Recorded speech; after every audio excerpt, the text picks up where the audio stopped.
day in Iowa history, and that's when we tap into the services of one Professor Jeff Stein. Good morning, Professor. How are you? I am well. Good morning to you both. Good morning. So today we're talking about something that happened back in the Great Depression times, but when you think of the Great Depression, you don't really think it's the best time in the world to come up with a great business idea, because things are not really going in a positive direction, correct? That's true, but there are certain things, especially as money is tight, and it was true then as now, but, we had that downturn within the past 10 years or so, and what we found statistically was that people went to recognized brands. They didn't try new things. They kind of came home, if you will, because they were comfortable with those brands and money was tight.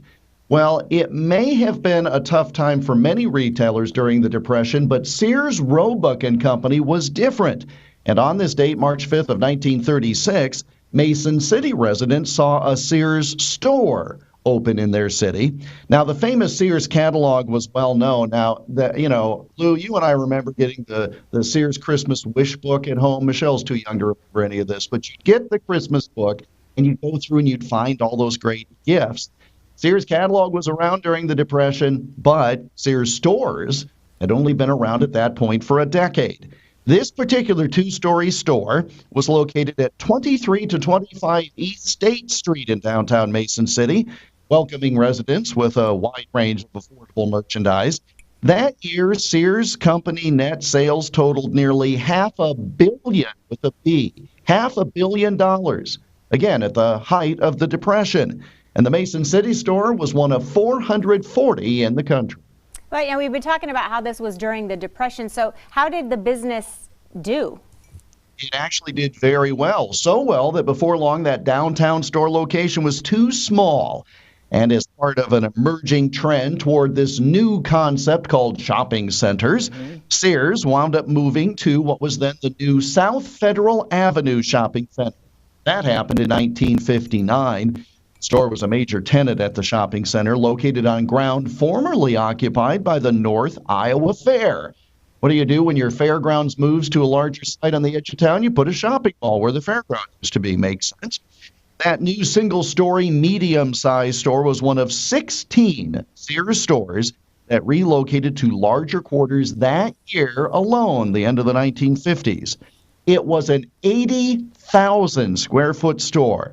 Had a large appliance and furniture showroom, of course, but it also had, never heard of this at a Sears store, had a candy counter, as well as an employee cafeteria, and an 8-car service station. One of the first Sears auto centers in the country. Wow, and that was incredibly popular, no question about that, but we're talking, 80,000 square foot store. Putting that into context, how big of a store, how big of a complex is that? Well, that Mason City store, Lou, when it opened going into the 1960s, was the second largest Sears store in Iowa, in the whole state. Wow. 120 people worked there at the time. And as the 1990s began, Sears expanded the store in what was now called the Southport Shopping Center by taking space formerly used by two neighboring stores. So even into the 1990s, they were into an expansion mode in Mason City. But, of course, as we all know, like many famed 20th century retailers, Sears has had to reposition itself because of increased competition, including from online stores.